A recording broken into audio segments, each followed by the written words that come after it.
the stage. So allow us just a few more moments before we kick off. Thank you.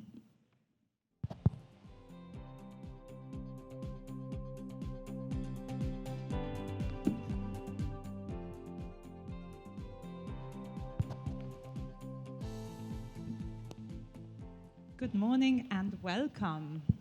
I'm delighted to be here today. We are going to be talking about the evolution of architecture in an era of technology, sustainability, and changing guest preferences.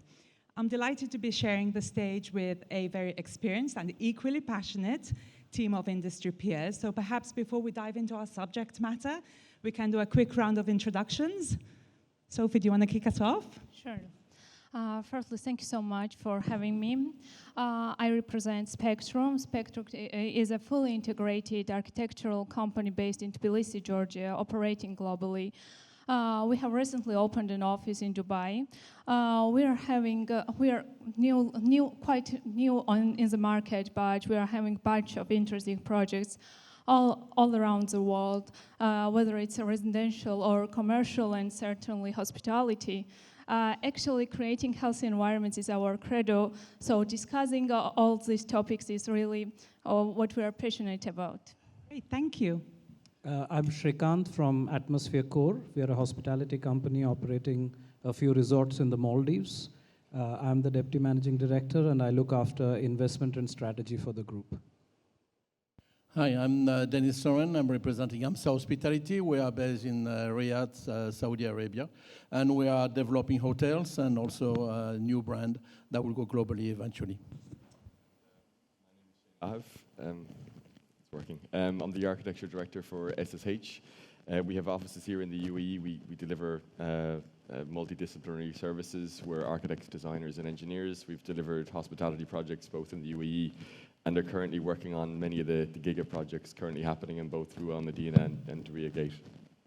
Great. We have a lot to unpack, and I'm seeing we have 22 minutes, so we have a lot to unpack, so I think we can just dive into our topic. So architecture is often the catalyst on any hotel project, driving it forward and taking on board feedback from other disciplines, and therefore is influenced by said disciplines. As we kick off a new hotel project, I'd be keen to understand what are the architects hearing from our owners and operators, and what are we asking of you, especially keeping in mind the matter of technology? Yes, so it's actually quite an interesting subject because it's, for us, we're at the very forefront at the start of the design process.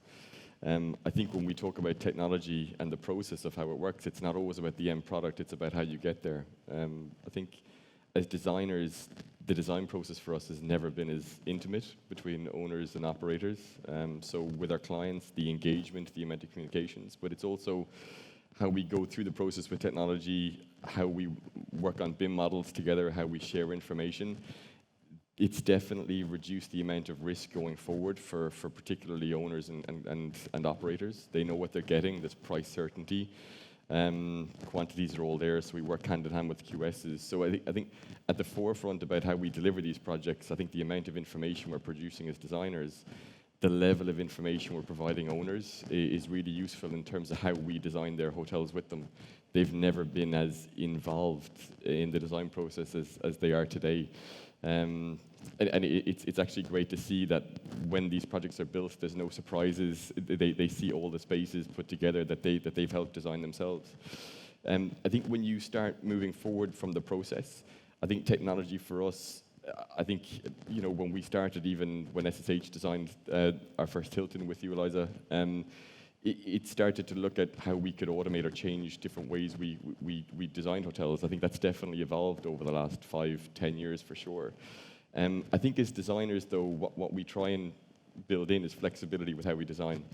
With any packages that we release, when we look at, I guess, IT, any technology that goes in, they're always reviewed just before we go on site to make sure there's no adaptation required for future tech. And then we as designers, what we want to do is to make sure that we create spaces for people. And you know, when we look at technology and how things are becoming more automated, for us, we're seeing more and more of the self-check-in, you know, those requirements from operators that are coming in. And what we are always mindful of as architects is what we want to do is create, extensions of public realm, spaces, and we know that hospitality is a human interface provided by humans to humans. So one thing that we look at when we look at things like redundancy, what technology brings in, is to make sure that we keep the core of what things like the lobby space used to be. So if everyone checks in online before they arrive to their hotel, I think that's where we really need to make sure that the things like the lobby spaces are protected, so that we end up having that extension of a public realm, that meeting place, that's so important in what hospitality is. So I think how we design, we obviously adopt technology, but we also bring a wealth of experience in how buildings get put together to make sure that everything doesn't become too impersonal, as it were. Denis, I know you're keen to jump in right there. Yeah, definitely. Yeah, we agree. I mean, we are looking what guests are looking for those days. And as a brand designer, we are, as I said before, we are designing a brand, a lifestyle brand. We are looking at things differently.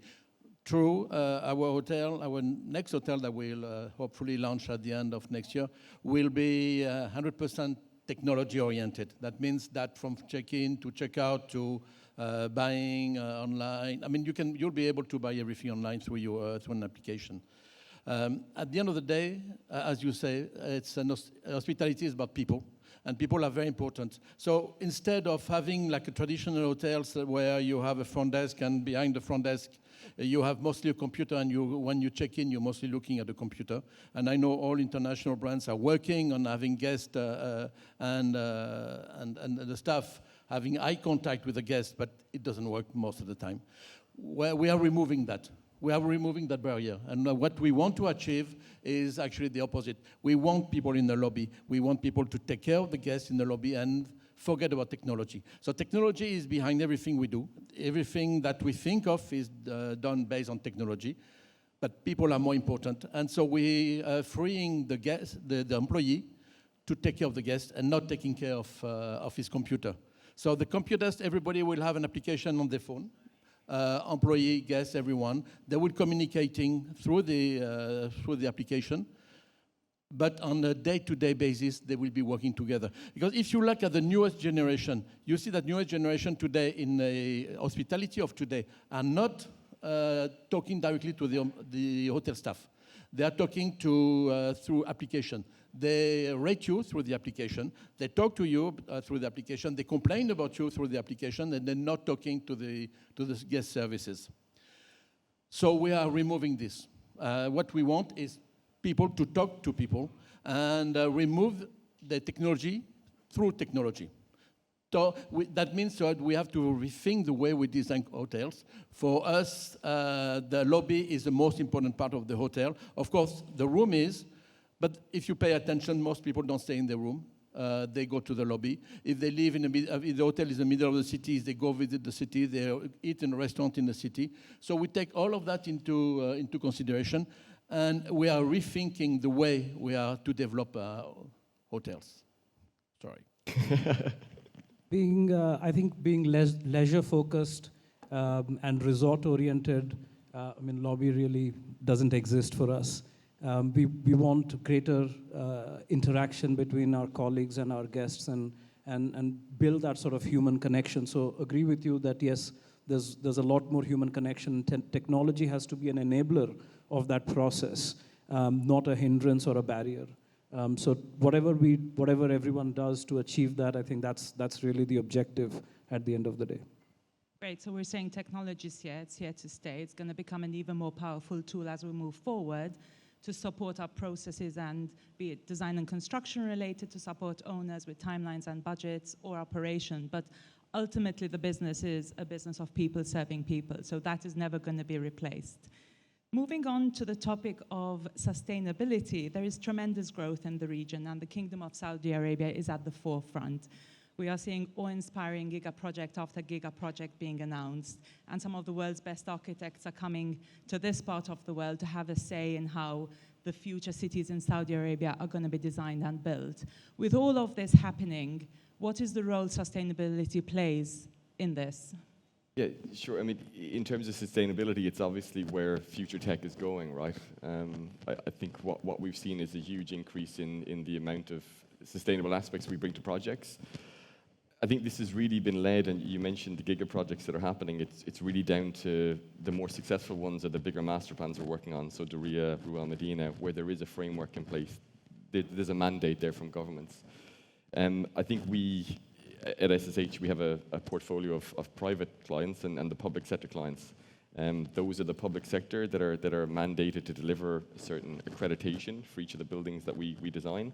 It's very much backed and followed through. I think that some of our private sector clients obviously have a lot of those aspirations going forward. I think some get realized and get adopted into the design. I think, though, with more of the private sector clients, that doesn't always necessarily happen, as you can possibly understand when it comes to the value engineering of projects. There may have been an idea of a LEED accreditation at the start that doesn't always follow through. So I think for us, what we're seeing is the public sector really leading the way in terms of the frameworks that they're setting and the goals that they're setting, and the implementation is actually following through with that. The private sector is following behind. It's catching up for sure. But I think it still might take a couple of years before it does become fully the norm and adopted by the private sector. I'd be interested. Shrikant, we work closely with our owners. What arguments in the private sector, what arguments can we put forward to help them move towards a more sustainability design, be it increased value of the assets, or be it additional construction costs, more efficient operations? What arguments can we furnish our owners with to help them move towards sustainability? I mean, it's always the public sector and the governments will lead in terms of policy frameworks. But the framework is the stake, and the carrot really is financial incentives. And governments need to come up with tax credits, and multilateral organizations need to come up with financial incentives in order to get the private sector at par and up to speed with the frameworks that are being implemented. But the other hand, our current financial modeling doesn't consider some of the benefits of sustainable design and development. So for example, the current models do not focus on the fact that creating a sustainable resort or hotel creates a consciousness within the organization towards optimum utilization of resources, reducing wastage, and so on. And that has a significant knock-on impact on profitability, which is not ideally captured in current IRR modelings. So those are certainly immediate benefits that can be seen when properly modeled. The second thing is, the fact remains that governments across the world are imposing more and more frameworks for hotels, in our case, hotels, to follow sustainable design processes. And it will become, in 7 to 10 years' time, whether you are a financial hotel investor looking for an exit, an evaluation-based exit in 10 years, or you're a legacy investor who's wanting to have that hotel in the family, you would have to take a haircut in 7 to 10 years' time when that additional capex becomes mandatory. Whether you're selling or you have to retrofit, and that cost could be quite prohibitive. So you're better off doing the sustainable modeling design now and sort of future-proofing the value of your asset and your investment. So those are like two broad parameters I think would help convince owners and investors. Great, thank you. So we've touched on technology and we've touched on sustainability. Beyond these two pillars, what are our guests telling us? What do they want to what do they want more of? What do they want less of? And how is all of this impacting the architecture design? So to just touch base the topic, shaping the next decade, certainly sustainability is something that is shaping the future of architecture and hospitality as well. But besides this, it's very important how guest experiences are coming into play. For example, to bring the example of Canopy Tbilisi we have just designed, wherein creating the story and having the neighborhood shape the design and having it translated into the interiors is the key. So besides it's in our hometown, we spent enormous time on discovering what were the elements that are not superficial, so that are not shallow, but rather than intellectual, and how to translate it into the interiors.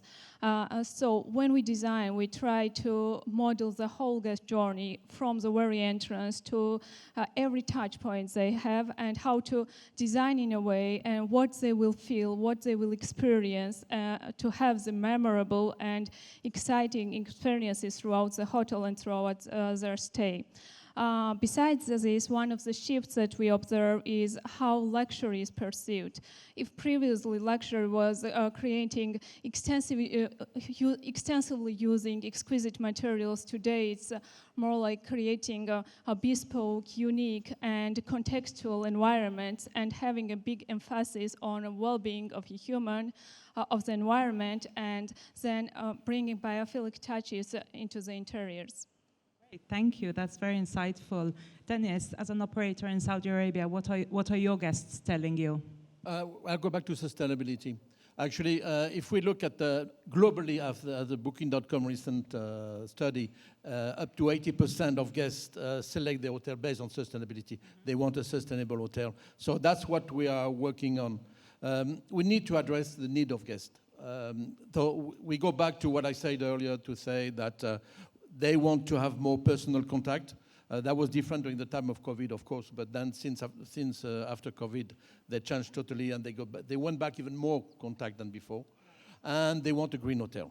So the most important thing is to make sure that we provide them what they ask, give them a green hotel, give them a warm welcome, a big smile, and of course a clean room and so on. It's a minimum that everybody expects. But this is where guests are going, especially that the newest generation, this is what their number one, even before price, before location, is sustainability. Okay. I mean, again, these, we know that the youngsters, the teenagers and young adults are probably much more conscious of the environment and our impact on it. And we have to bear in mind that the assets that we are developing are 10, 20-year assets, which means these same generation is going to be decision makers, whether they are our guests or they are investor decision making.